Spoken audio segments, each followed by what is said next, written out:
So, you have an anime for me? Yes, sir, I do. And this one is called the Shiunji Family Children, right? Shiny Family Children, got it. No, Shiunji. The Gunji Snail Family Children. Oh my gosh. So tell me all about this family whose name is difficult to pronounce. Well, it's a family of 7 siblings, right? Ooh, that is a lot of children. How fares their mother? Oh, she died. Oh no! Not of childbirth, though, of being the mother of all the main characters in a rom-com. Oh, so this is the rom-com then. Yes, sir, it is. And the main guy is this guy called Arata, right? Ooh, who's the girl this guy likes? Oh, well, we don't really know, because, he's gonna immediately give up on her. Well, if the girl he likes is not the love interest, then who is the love interest? Oh, all his sisters. Oh, ew! Yeah, there's the oldest Banri, who's got, like, orange hair and goes to nursing school. Ew. She sounds very nice, though. Still, ew! And then there's Seiha, right? And she's got, like, blue hair, and she's super smart. Ah, she's smart. How nice. Also, ew! Then there's Arata's twin, this girl called Oka, right? Ew, what's she like? Well, she's got pink hair, and she's, like, super athletic. Ew, wait, pink? And then there's Minami, who's got, like, green hair, and she's, like, a tennis pro. Okay, now you're just naming colors. And then there's also a brother called White Hair. Wait, that's not a name. I'm like 92.38% sure. Well, he doesn't actually do anything in this story at all, so I really just didn't even give him a name. I just chose to name him his hair color. Orange, blue, pink, green, and white. Hang on, I need to find my Punnett squares in this non-corporeal desk. And then Kotono, the youngest, she's like really, really shy, and she already likes Arata going into this. Oh, ew.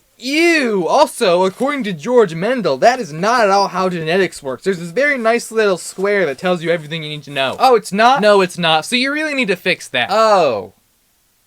Well, I mean, I guess I could say that they're, like, all adopted, but that's not nearly as much fun. Oh, do that. So that way I can stop saying ew. Alright, fine, I guess. So we'll have, like, the father sit them down in the first episode and tell them they're all adopted or something. Just go ahead and ruin it, why don't you? Okay, good. I guess we're not actually technically in sketchy territory anymore. Yes, only mildly semi-dangerous. And so anyway, on to the plot. Oh yeah, the plot. What's up with that? Well, first off, remember how I said that Kokono was already liking Arata coming into this story? Well, now that I'm no longer contractually obligated to say ew, yes, I do acknowledge that you said something similar to that. Well, the first thing she's gonna do after discovering that they're not related is, cling to him without any clothes on. Wow, you went from 0 to 100,000 really, really fast. Good thing Arata puts a stop to it, though, because, he's not totally on board with the technically not incest legally, but in every other kind of social way, it definitely is incest. So then the gang decide they're all gonna go out to Disneyland for Kokono's birthday, right? You can't say that, that's copyright. Oh yeah, sorry. So the gang is gonna head to not Disneyland for Kokono's birthday. There you go, I guess. You didn't really put much effort into that, did you? And Oka, she's gonna decide to tell Arata that, she loves him. What? As a sibling. Oh, that was, super anticlimactic. I know, I'm thinking of having it, as a cliffhanger at the end of an episode. I like it, just don't do too many of them, okay? So what happens after that? Well, a small group of the sisters overhear that particular line of dialogue. How do they manage to overhear two people speaking in the middle of what I assume is a very crowded crowd? Actually, super simple. Barely an annoyance. Oh, really? Yeah, it turns out just to hear the one line that could give them the worst possible idea of what's going on, they're gonna have superhuman hearing. Oh, yeah, that would do it. And so Minami overhears the conversation, but she doesn't realize that Oka's saying I love you as, a sibling kind of love, right? So she goes to Banri all concerned that, they gotta figure out what's going on here. So the green one and the orange one are plotting together, huh? What are they plotting? Well, simple. Arata and Banri are gonna go out on, a little sibling date. That's not a thing. It is now, and, Banri's gonna give all of these advances to see if Arata's interested, and, he rejects her advances, so clearly he's not. He doesn't fall victim to his sister's advances. You know what? I'm gonna say good job, Arata, for clearing the lowest possible bar. And so then Banri and Minami connect again, and they decide that, Arata's probably not interested in his sisters. Well, what if he just doesn't like orange-haired girls? She also does have a large chest. Oh, yeah, he's in the clear. Yeah, I don't think he's interested then. And so then Seiha's gonna play Twister with Arata. She the orange one? No, the blue one. Yeah, I cannot tell these people apart. Well, the good news is that neither can I at all. And so anyway, then the game of Twister's gonna go really well. So who wins? Unclear, but Seiha decides that she's got exactly 0 romantic feelings for Arata, so everything's all good. Wait, is that what playing Twister was about? Apparently. And so then we're gonna have a flash forward where we reveal that Arata is actually going to eventually get married to and have a daughter with one of his sisters. Oh, ew. Adopted sisters, remember? It's still a little ew. Also, is that whole marriage and child thing supposed to be a surprise? Because isn't that clearly where all rom-coms are headed, including this one? Well, I mean, yeah, but I just thought this would be a really cool way to end off an episode. How many weird things have you included at the end of an episode just to have a good-looking cliffhanger? Oh, I got 100 of these left. Oh my gosh. And then Minami, she's gonna have a tennis match, right? Well, she's a tennis player, that would make sense. Except this is some kind of fun final challenge thingy-mabob, which makes it more important than normal tennis matches. Oh, well, you should have mentioned this was a final challenge thingy-mabob. However, the issue is, her ankle's hurting, so she can't really play. Oh, well, I guess she's just not gonna play then. Except she has to play, because, she wants to play, and she's really good. Oh, okay, then I guess if she's really that important to the team, then she should probably play. She can't, because the game's already started, and she's not there. Wait, when did it go from her having an ankle sprain? Not important at all, and so then the game's gonna pile into a car together and try to,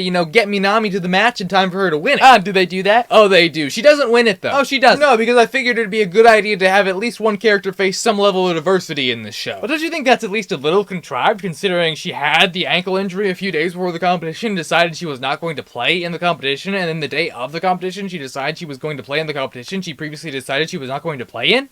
No. Huh, okay then. And then Arta's gonna escort Banri through her nursing school at nighttime. Why at nighttime? Because she forgot a stuffed animal she's working on. She really wants that stuffed animal. Couldn't she just get it in the morning, especially if she goes to school there? Apparently not, and so then we're gonna find out that Banri actually makes these little stuffed animals for kids in the hospital, which tells us that, she's a really good person, according to the internet. Wait, was there ever any doubt that she was a complete saint? Not really, it's just an excuse to get more Banri. Fair enough, so what happens next? Well, Oka's gonna decide to climb Mount Fuji like a lot of times. Why a lot? I thought you were only supposed to climb Mount Fuji once in your whole lifetime. Well, apparently she didn't get that memo, because, she's trying to recreate the circumstances in which her adopted parents met, which was on top of Mount Fuji as the sun rose. Oh, her parents met on Mount Fuji? That's actually a really sweet story. Yeah, unfortunately she ran away from home to do it. Wait, she ran away from home? That sounds serious. Well, everyone is sure gonna think so, which is why they're going to mount a rescue mission. Wait, she's climbing Mount Fuji. She's not, in some dangerous situation or anything, right? Except it turns out she is in danger because she fell off the side of a cliff when it was raining. Oh my gosh. And of course Arata is going to conveniently be there when she does, and he's gonna try and save her. Which he does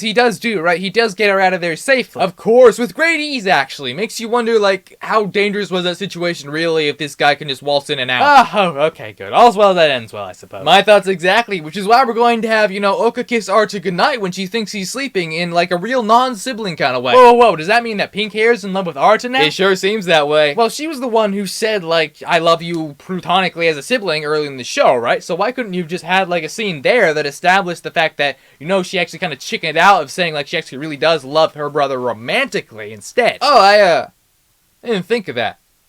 Whoops. Whoopsie. So what happens next? Well, they're all gonna go on holiday, right? What kind of holiday? Oh, to the mountains. Ooh, there was a 50-50 choice and you took the wrong option. You should always pick beach. The mountain still has the swimsuits. Never mind, I like the mountains too. That's what I thought. And so anyway, then there's gonna be a little council of the sisters, and we're gonna find out that, Minami, Oka, and Kokono, they all have feelings for Arata in the romantic sense. Wait, I remember that the black-haired girl started out on the liking Arata train, and then the pink-haired girl just jumped on the train recently. When did the green-haired girl jump on the train, though? When you and no one else was looking. That's always how it is, isn't it? I mean, you look away to take one call about your embezzlement going wrong, and then you miss a touchdown. And then we're gonna learn the horrifying truth that among them all, there actually is one more pair of real siblings who is just waiting to get unleashed. Whoa, that's pretty crazy. Is that another cliffhanger to end an episode on? Are you gonna learn who the sibling pair is in the next episode? Oh no, that's a cliffhanger ending to the season. Wait, that was the season? Yeah, we're done now. So what did you think? Well, I mean, I guess it was okay. Yeah, pretty contrived though. Not super original either. Okay, I hear what you're saying.